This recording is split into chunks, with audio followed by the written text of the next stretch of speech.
Bonjour, je vous propose ici la correction de l'activité expérimentale créer une scie circulaire.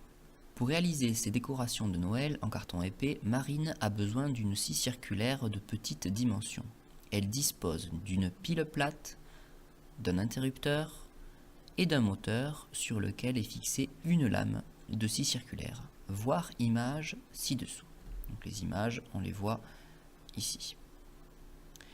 Marine construit le circuit électrique permettant de faire fonctionner sa scie et fait un essai. Malheureusement, la lame ne coupe pas bien et déchire le morceau de carton qu'elle voulait couper.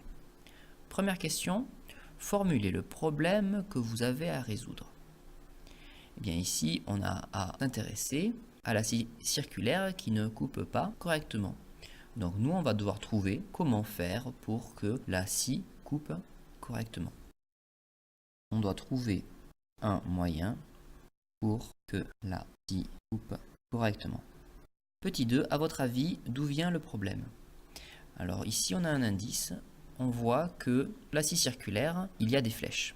Une flèche comme ceci et une flèche comme cela. On va appeler ça le sens 1. Peut-être que si ça coupe mal, c'est que la scie ne tourne pas dans ce sens-là. La scie ne coupe pas correctement car elle ne tourne pas dans le sens 1. Formuler une hypothèse permettant de résoudre le problème. Alors maintenant, on va devoir trouver un moyen pour faire tourner donc la roue dans l'autre sens. Comment on va faire pour réussir à faire tourner la roue dans l'autre sens? Eh bien, peut-être qu'il va falloir réussir à faire tourner le moteur dans l'autre sens. Et comment est-ce qu'on pourrait faire pour faire tourner le moteur dans l'autre sens? Eh bien, peut-être brancher le moteur dans l'autre sens, brancher à l'envers. Je pense que pour faire tourner la scie dans le sens 1, il faudrait inverser le sens de branchement du moteur. Faisons maintenant le schéma du circuit que l'on propose, sachant que Marine, elle, a proposé ce circuit-là. Je rappelle qu'on commence toujours par schématiser la boucle de courant par un rectangle. Ensuite, on gomme là où on veut rajouter les dipôles. Donc, on va gommer en haut pour rajouter la pile. À gauche, pas besoin de gommer puisqu'on va rajouter un interrupteur. Et on gomme en bas pour rajouter le moteur. Je schématise la pile comme précédemment. Le plus, le moins. Je rajoute l'interrupteur qui peut être fermé ou ouvert, peu importe, avec des bornes qu'on peut noter par des lettres. Mais c'est pas ça qui est important. Ce qui est important ici, c'est que je fasse ce que j'ai dit au-dessus, c'est que j'inverse le sens de branchement du moteur. Moteur, au lieu d'avoir la borne A à gauche, je vais mettre la borne B, et au lieu d'avoir la borne B à droite, je vais mettre la borne A.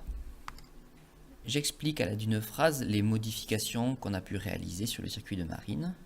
Eh bien, nous, on a donc inversé, j'ai inversé le sens de branchement du moteur.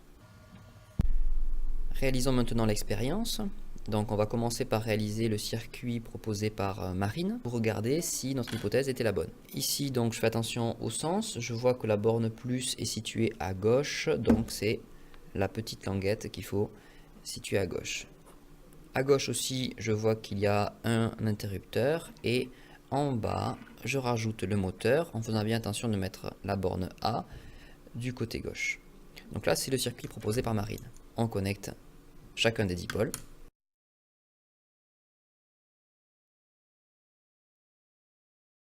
Maintenant, nous allons regarder si le moteur tourne en sens inverse.